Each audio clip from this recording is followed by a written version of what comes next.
un entorno de violencia, estamos seguros que nunca va a generar condiciones óptimas de desarrollo en una menor.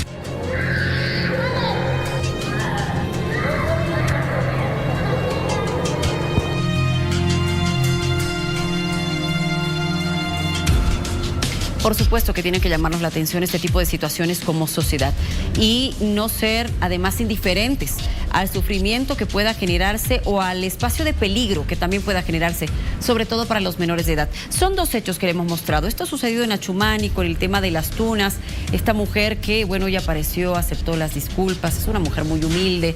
El pequeño niño que estaba en medio de todo este embrollo, estos gritos, un pequeño niño de 4 años. Y mire, casualmente, segundas imágenes, esta vez en la ciudad del Alto, también tienen que ver con una menor de 4 años en la portada, que está en medio de una riña, de una pelea, de gritos, de insultos, de golpes, aparentemente de la mano de su madre. Luego ella empieza a correr y a escapar.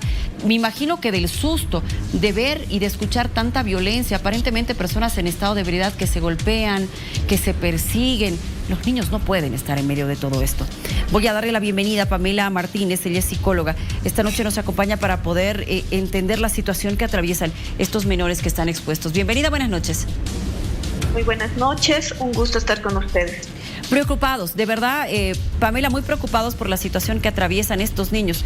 Imágenes que han logrado ser captadas, por Dios, ¿qué vivirá nuestra niñez? Totalmente doloroso y denuncia qué es lo que está pasando con nosotros en su totalidad como sociedad cuando vemos niños que sufren maltrato. ¿Cómo se siente un niño en ese momento? Quisiera que nos ayudes con ese análisis. Un niño que está en medio de gritos, ya sea entre los padres, de personas desconocidas, conocidas. ¿Cuál es la sensación que tiene ese menor en ese momento? Lo primero que tenemos que recordar es que un niño y un adulto son distintos. Los adultos tenemos la capacidad de comprender las cosas de un modo racional y estructurado. Los niños no, porque todavía están en un proceso de desarrollo. Por lo tanto, este tipo de situaciones puede ser profundamente doloroso, muy confuso y va a dejar secuelas a mediano y largo plazo, como no poder gestionar emociones, tener una incapacidad para la resolución de conflictos y, por supuesto, generar malestar a nivel psicológico y emocional. Las consecuencias pueden verse a futuro de un niño que esté sometido a estas situaciones de violencia, es decir, características de un niño que vaya creciendo, convirtiéndose en adolescente o una persona adulta. ¿Será también violento? ¿Será una persona sumisa? Las consecuencias se van a ver a corto, mediano y largo plazo. A corto plazo vamos a ver un niño que va a tener conducta de repente desafiante o lo contrario, bastante tímido, muy poco asertivo, con incapacidad de poderse adaptar a los núcleos, poder generar lo que son amistades. Emocionalmente estamos hablando de que el niño está cortado. A largo plazo es muy posible que replique estas conductas y sea una persona violenta, agresiva, que se frustre fácilmente y que vaya a repetir el patrón de conducta con la familia que vaya a conformar. Que vaya repitiendo el patrón de conducta. Bueno, sí, por supuesto que tiene que preocupar. Muchas veces, Pamela, hablamos de que el entorno más seguro para un niño es la casa. Debería ser, ¿verdad? Eso es lo ideal. Pero los hechos de violencia y en su mayoría se registran ahí. O casos como el que acabamos de ver, que una madre esté en un ambiente donde hay consumo de bebidas alcohólicas, donde hay gritos, donde hay golpes, y está ahí con la niña de la mano, exponiéndola. Totalmente doloroso y tenemos que hablar las cosas como son. El hogar, la casa y la familia debería ser un ambiente seguro y muchas veces resulta que son los primeros en agredir, violentar y vulnerar los derechos de los niños y los adolescentes. Tenemos que recordar los padres que nuestros hijos merecen respeto. Si tenemos el cuidado de comportarnos socialmente frente a extraños, ¿por qué no vamos a tener el cuidado de comportarnos frente a nuestros hijos? Gestionar nuestros enojos y también pensar como seres racionales, adultos que somos, que hay otras formas de resolver conflictos y no directamente irnos a los golpes, a los insultos, a los gritos, sabiendo que hay menores que nos están viendo, están presenciando, van a copiar la conducta, se van a angustiar, van a tener desde lo que son problemas del sueño, la alimentación, la adaptación, pueden llegar a padecer de ansiedad, depresión, y hay estudios que nos hablan de que en niños pequeños puede llegar a tener alteraciones en lo que es el desarrollo por un funcionamiento del cerebro que no corresponde a lo que es lo normal, gracias a que los padres o los adultos tienen peleas crónicas y muy intensas. Me preocupa mucho, de verdad, y vamos a seguir hablando de este tema. Pamela, te pido que te quedes con nosotros en esta conexión, porque junto a Gerardo vamos a continuar hablando de estos hechos últimos que se han registrado, ¿verdad? Sí, Luciana, porque estamos junto al viceministro de Régimen Interior, general Johnny Aguilera, para ver qué se va a hacer. Más allá de los casos de inseguridad que denuncian los vecinos prácticamente a diario, en estos dos últimos casos, viceministro, hemos visto ya el riesgo que corren nuestros niños. El caso de las tunas por un lado, y por otro lado en el que esta pequeñita pedía auxilio, gritaba, lloraba, y su madre o su apoderada, no sé, estaba enfrascada también en el problema. Buenas noches. Bueno, buenas noches. En este momento ya hay una persona prendida por este fenómeno que indudablemente es absolutamente llamativo. Como bien me comentaba usted, esto surge por el producto de la ingesta de alcohol. El alcohol indudablemente se constituye en un desinhibidor, y a partir de esto vale la pena decir que, de acuerdo a estadísticas que han sido elaboradas por organismos internacionales, el 76% de niños, fundamentalmente de sexo femenino, sufren violencia en nuestro país. Más del 20% de este tipo de denuncias involucran a denuncias por violencia sexual. Ahora bien, usted me está consultando qué es lo que va a acontecer, y básicamente encuentro aquí una serie de causas que están, yo diría, aleccionando a la violencia infantil. La principal son los factores culturales. El hecho de compartir bebidas alcohólicas, bebidas espirituosas en presencia de menores, indudablemente ha normalizado este tipo de conductas y se constituye como un fenómeno vinculado a la indisciplina. Otro factor está relacionado obviamente a las condiciones socioeconómicas. Como podemos ver allí, encontramos varios hombres que están compartiendo bebidas espirituosas alrededor del núcleo familiar, lo que provoca indudablemente un estado de temor en la menor. Y aquí tenemos que decir que tenemos que hablar de factores vinculados a la educación, que obviamente es un desconocimiento que tienen estos padres sobre las formas de crianza en relación a sus hijos. Claro que un factor desencadenante indudablemente son los factores vinculados a los problemas familiares. El alcoholismo, el abuso de sustancias y la desintegración familiar tienen un rol muy importante en este tipo de conductas. Y claro, también debemos decir que existe, pese a los importantes esfuerzos que tiene el Estado, debilidad institucional, pues cuando nos encontramos frente a este tipo de hechos estamos entre lo que se llama la prevención terciaria, es decir, la posibilidad de generar lugares de albergue, de alimentación, inclusive de socorro a las víctimas de este tipo de delitos, los cuales lamentablemente son muy carentes en el país.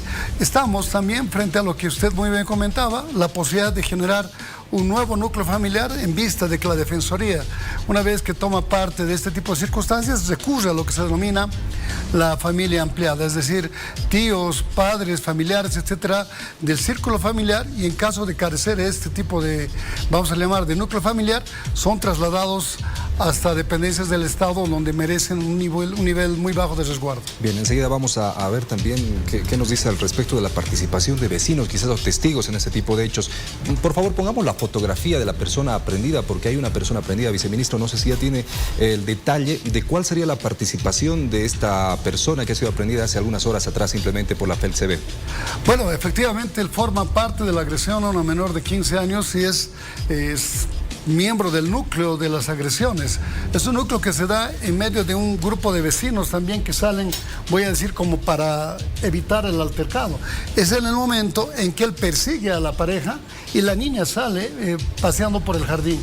Estos son fenómenos que han provocado que la policía boliviana active de inmediato sus mecanismos de persecución penal y ahí hemos logrado su aprehensión. En las siguientes horas vamos a poder detallar cuál es la estructura penal de los hechos cometidos por este individuo. Ahora, ¿qué puede hacer una persona que presencie este tipo de hechos, tomando en cuenta que son hechos que están en medio de violencia? Bueno, lo que tenemos que hacer es, desde luego, entender que la violencia que se ejercita frente a los menores no es un hecho menor. Son consecuencias que se van a dar ulteriormente, como bien lo decía hace un momento Luciana, lo que significa que debemos generar actividades hacia el futuro desde el punto de vista del Estado que permitan a través de nuestros observatorios el monitoreo de la violencia que se efectúe contra la niñez. Y aquí vale la pena decir que cuando usted nos consulta qué es lo que debemos hacer, es fortalecer el sistema de coordinación interinstitucional entre la policía, las defensorías y el sistema judicial. Pues cuando hablamos de este tipo de circunstancias, lo que vamos a lograr es empoderar a las comunidades mediante programas de prevención. Hoy, cuando estamos hablando en este programa sobre estos hechos, es obviamente visibilizar un tema que se encontraba, yo diría, escondido como un tabú, porque básicamente la violencia infantil, en la mayoría de los casos, se da entre cuatro paredes. Agresiones, ya sea de carácter físico, de carácter emocional o psicológico, de las cuales son las víctimas los niños. Y estas víctimas no se logran visibilizar y se van normalizando. Entonces, usted me decía qué es lo que deben hacer los vecinos. Lo que tenemos que hacer es empoderar a las comunidades a través de programas de prevención y que participemos activamente en los programas que hemos lanzado. Uno de ellos es el DINO. Hemos recibido a partir de este programa que se da por monitores que tiene la Policía Boliviana, en niños que llegan hasta los 13 años, tenemos un buzón donde recibimos denuncias inclusive de víctimas de violencia sexual, agresiones y otro tipo de circunstancias que obviamente no pueden ser normalizadas. Ahora, viceministro, algo que hemos visto y que nos ha enseñado, por lo menos estos dos últimos casos que se han hecho virales, es precisamente eso, que mucha gente ha optado por en primera instancia tomar el teléfono celular y grabar el hecho para publicarlo, porque ha visto que hay una reacción quizás más oportuna, no sé si la palabra es la adecuada, cuando algo se hace público, se hace viral, porque hemos escuchado muchas veces también que llaman a veces a la policía en una situación y tarda demasiado o a veces no llega. Entonces, ¿qué opina al respecto? Bien, es cierto, las redes sociales han ayudado a profundizar la actividad de la Policía Boliviana, pero desde el Estado se ha ordenado una investigación de carácter inmediato. El capitán Avendaño apenas recibió la información, se dirigió hasta Chumani, donde procedió a la aprehensión. Los trasladamos hasta el Ministerio Público y hoy estamos con una persona aprendida y con otra que ha sido convocada en calidad de testigo. Hemos encontrado una serie de contradicciones en las versiones de esta segunda persona y es posible que en las siguientes horas la Fiscalía opte por una imputación. Ahora mismo se han imputado por delitos vinculados a la vulneración de la niñez, entre ellos encontramos violencia, etcétera. Y desde luego que cuando usted me consulta acerca de las acciones que debería tener la Policía Boliviana, hoy la Policía Boliviana tiene una investigación que se denomina periférica, en la cual no es necesario contar con la declaración o el testimonio de la víctima. Recurrimos a familiares, a empleados, a compañeros de trabajo, etcétera, los cuales a partir de su información nos permiten una reacción inmediata. Pero vale la pena también reiterar que cuando hablamos de los públicos vulnerables o de las poblaciones vulnerables, entre los cuales se encuentran los ancianos, las mujeres y los niños, hemos instalado un botón de pánico y muchas personas no han logrado o no han podido contactarse con nosotros. Es por eso que hemos pedido que cuando se trata de este tipo de violencia se apruebe una norma que permite el empleo de manillas, las cuales van a permitir monitorear al agresor antes de que se vuelva a cometer o se vuelva a revictimizar a alguien que ha sido antes víctima de un fenómeno de violencia. Y ya para terminar, y entrando un poco más a algo profundo de reestructuración quizás en la policía boliviana, ¿estamos todavía lejos para que el patrullaje sea mucho más fluido y constante en cuanto a equipamiento y personal, viceministro? Bueno, nosotros hemos, desde el Ministerio de Gobierno y desde el Comando de la Policía, efectuado el índice de necesidad institucional, fundamentalmente centralizado en la población, en la existencia de delitos y en la existencia de conflictos. Esto está concatenado con un plan de carrera que lamentablemente está durmiendo en el órgano legislativo, que va a permitir que nosotros como policías podamos tener una especialidad a lo largo de nuestra vida, podamos acudir a lugares donde no ha existido la policía antes, primero, y por último, podamos especializarnos en un área de carácter específico. Con esto vamos a cubrir todo el espectro de la nación. Usted me hablaba acerca de necesidades o dificultades que tiene la policía. La policía está dotada de voluntad y esta es la mayor virtud con la que contamos. Indudablemente que tenemos muchos mecanismos tecnológicos que van a permitir que a través de su empleo podamos reducir, como pasa en otros lugares, el empleo del talento humano. Lo que quiero decirle es que la policía boliviana tiene que recibir presupuestos de los municipios y de las gobernaciones con las cuales se tienen que fomentar la seguridad ciudadana. Y lamentablemente muchos de estos presupuestos no se ejecutan. Entonces, la carencia de tecnología es, desde mi perspectiva personal, responsabilidad de los gobiernos municipales que han recibido un presupuesto para esa dotación y que lo distraen en otras circunstancias. ¿Qué cantidad de efectivos policiales tenemos en el país actualmente? Tenemos 37.800 funcionarios de la Policía Boliviana. Recientemente hemos logrado la graduación de 1.000 sargentos y de 400 subtenientes. 95 de estos subtenientes en este momento están recibiendo capacitación vinculada a la inteligencia operativa policial, destinada fundamentalmente a la prevención de los delitos, a la persecución de ellos y a las operaciones de orden táctico. Con estos jóvenes y señoritas pensamos enfrentar organizaciones criminales que han asentado algún nivel de inseguridad fundamentalmente vinculadas al área del Trópico de Cochabamba, donde hemos logrado observar delitos vinculados al secuestro, al sicariato. Estamos fortaleciendo nuestro talento humano para precisamente poder brindar una mayor respuesta a la población. Viceministro, gracias por acompañarnos. Hasta otra oportunidad. Pero sigamos hablando de este tema, Gerardo, para escuchar a los testigos, quienes estuvieron presentes o al menos lograron ver lo que sucedía con este segundo hecho de violencia. Está con nosotros Samuel Peña, él es vecino, bueno, está trabajando en el lugar, pero ha sido testigo y logró captar esas imágenes. Bienvenido.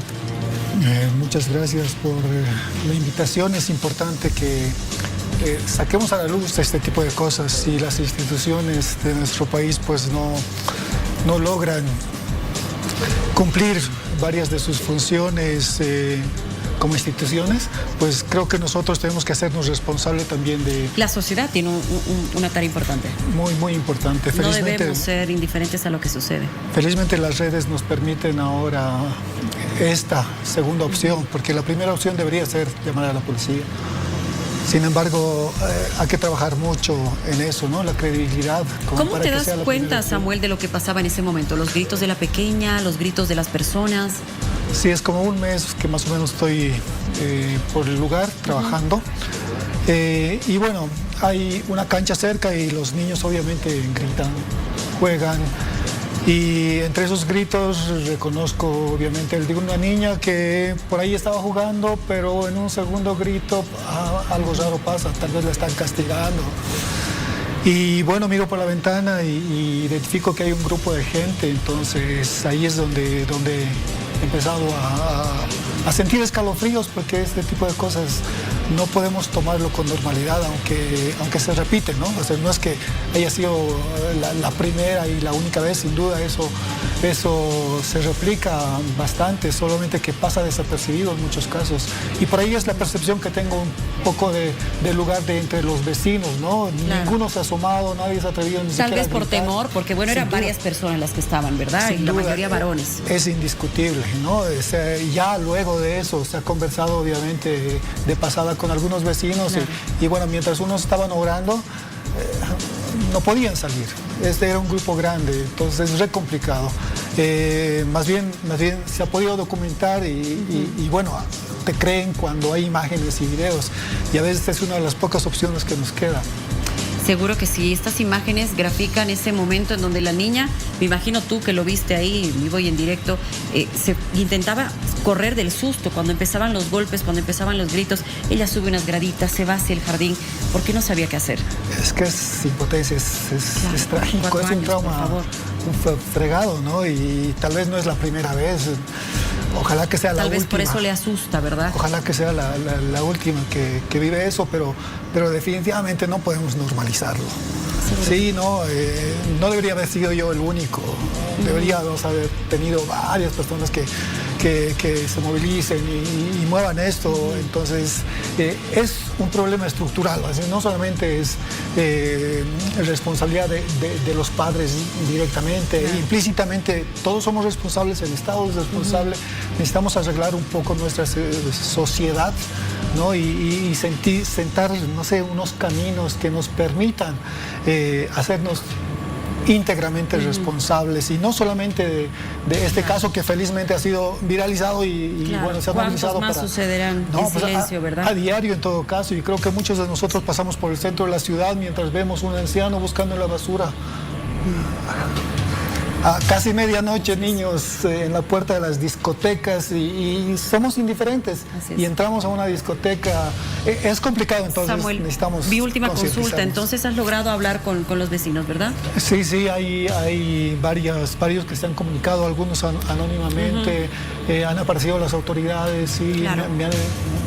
me he contactado con ellos, hemos podido indagar un poco, entonces por eso seguramente se han identificado las casas, los han encontrado, y nada, resta de que tampoco es separarlos por separarlos, ¿no? Claro. Tiene que hacerse un tratamiento no solamente a la mayor víctima, que es en este caso la niña, sino también tenemos que pensar que los papás pudieran ser nuestros hermanos, y hay que darles una ayuda, un camino, una esperanza. Gracias a tu video se logró conocer este caso. Te agradezco mucho por habernos acompañado esta noche, Samuel. De nada. Muchas gracias. Y tenemos novedades en torno a lo más importante de este caso, la pequeñita de 4 años. Vamos a tomar contacto vía Zoom con Brian Tintaya, el exdirector de la Defensoría de la Niñez. Tenemos entendido, Brian, que ya han podido rescatar a esta pequeñita. Buenas noches. Muy buenas noches. Evidentemente, como ya se ha informado, el Gobierno Autónomo Municipal de La Paz lo ha hecho a través de su página oficial, en distintas redes sociales. La menor actualmente se encuentra con nosotros en la línea de emergencia 156, y se están realizando las valoraciones psicosociales que corresponden y se establecen conforme el Código Niña-Niño Adolescente.